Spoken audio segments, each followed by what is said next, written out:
Hello everyone, this is a máquina do RPG machine here with my colleagues Daniel Carvalho, the author, and Diana, the dwarf.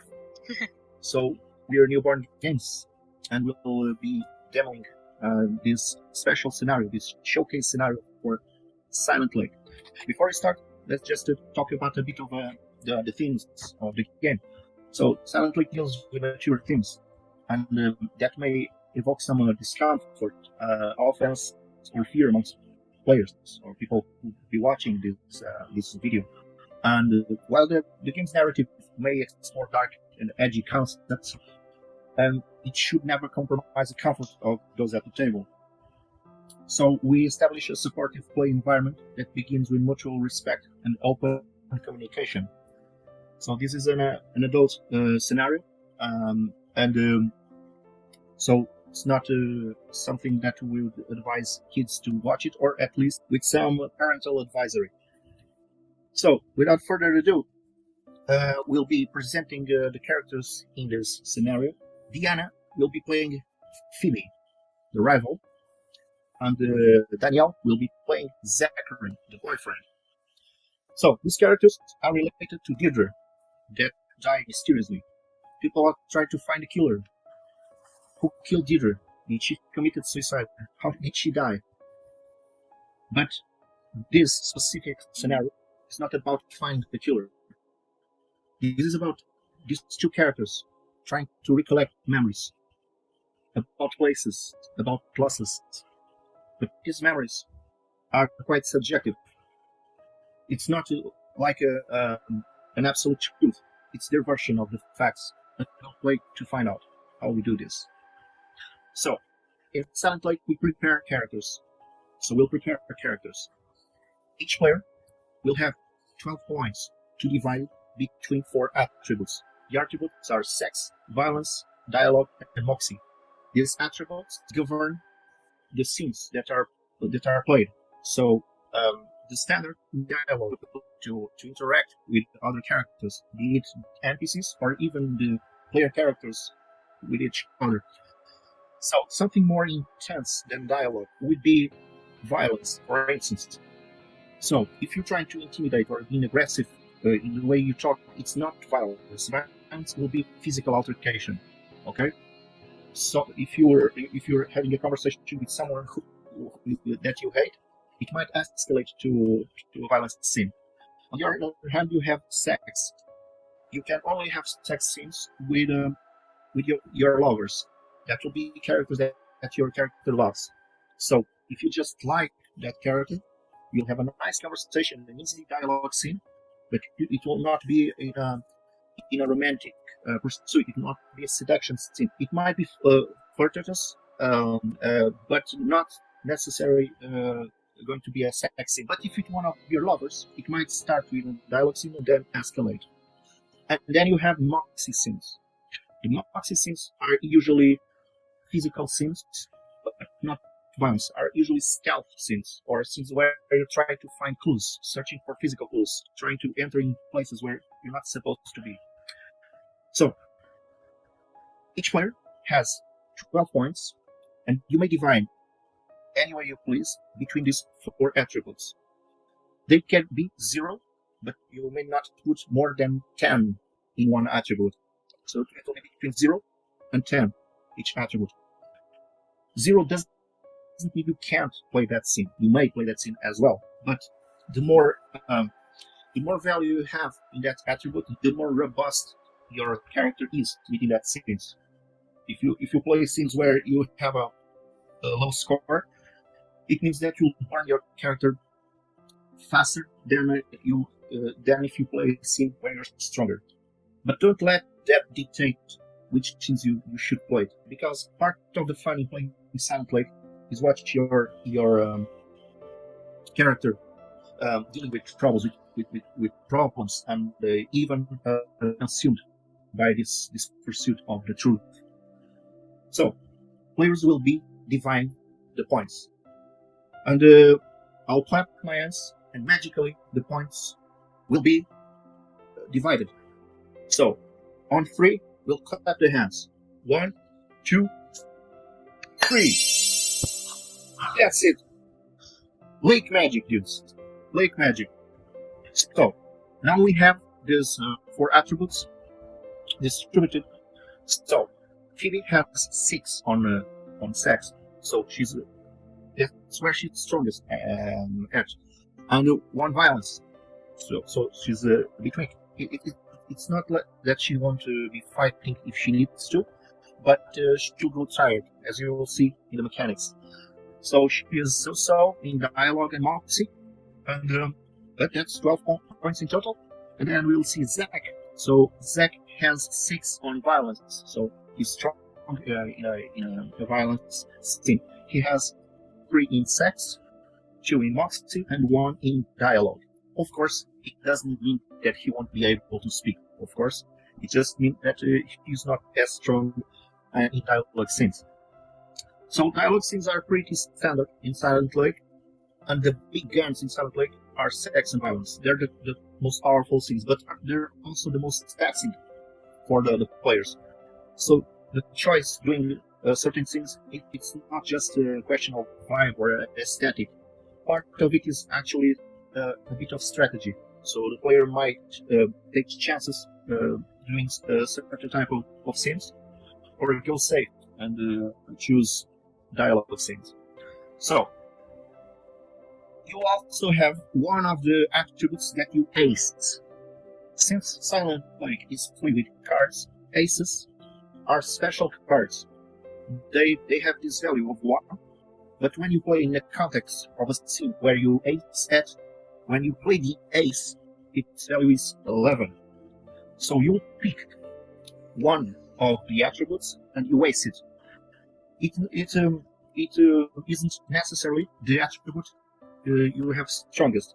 It's more related to a certain talent, certain potential, maybe luck. Okay, it's sometimes it's often fun to put the ace where your weakest at. Sometimes people put only your strongest, however you prefer. So, what would be the aces of each one? Violence. So she doesn't. You're weak in violence skills, but then when she gets pissed. Yes, that's it.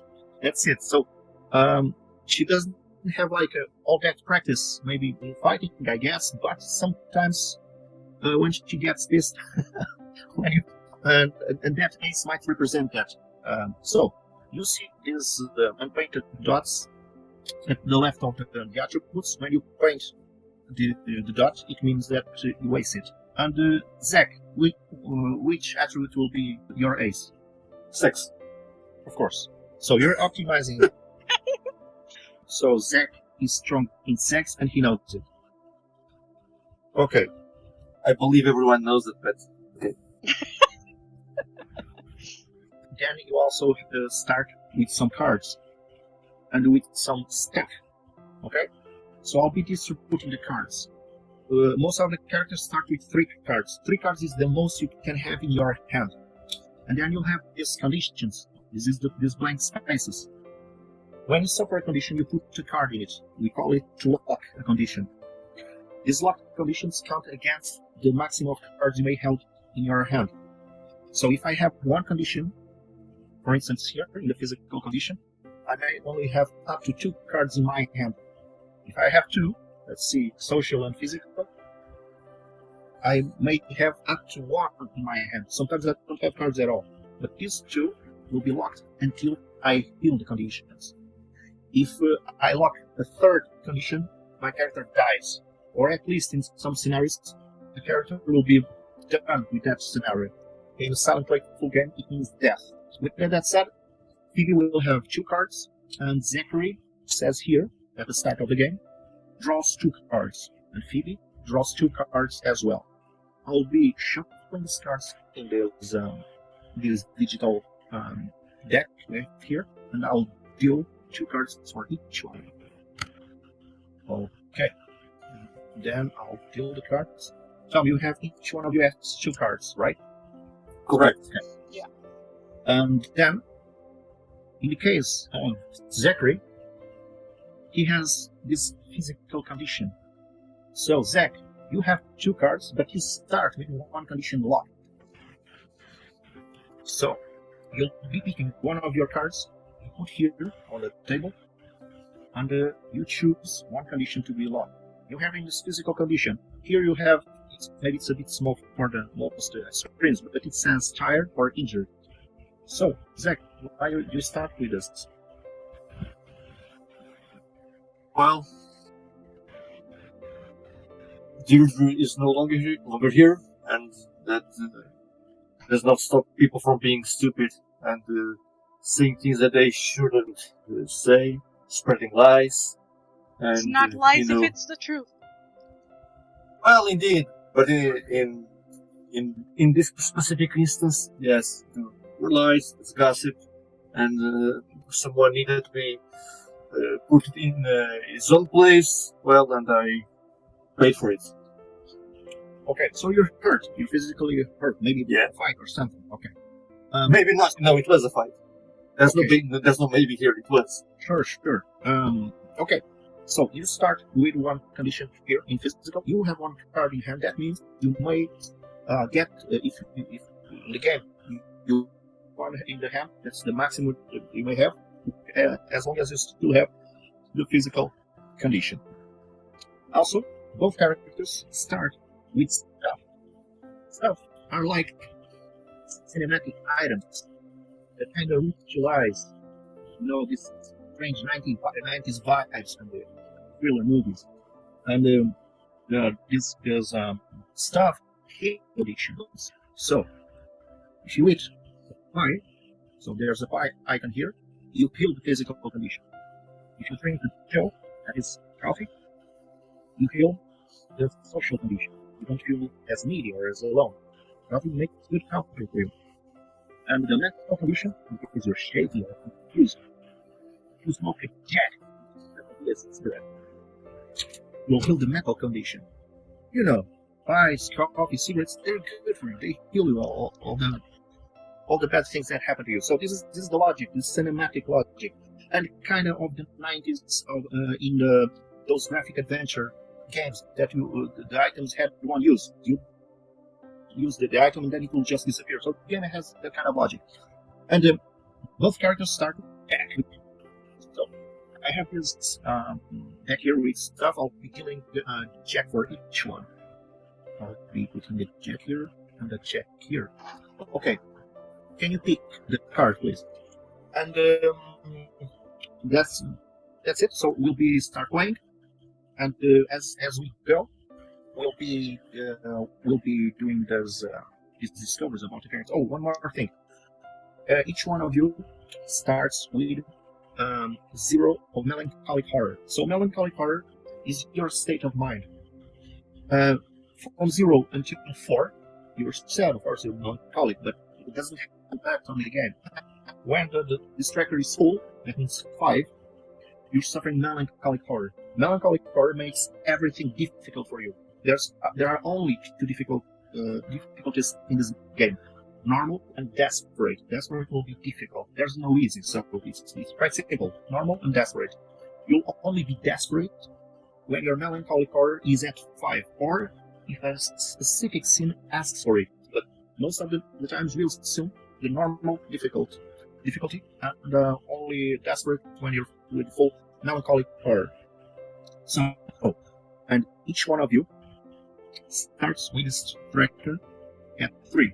So, I'll be putting 3 points here. Okay, so now we have 3 Melancholic Horror for each one.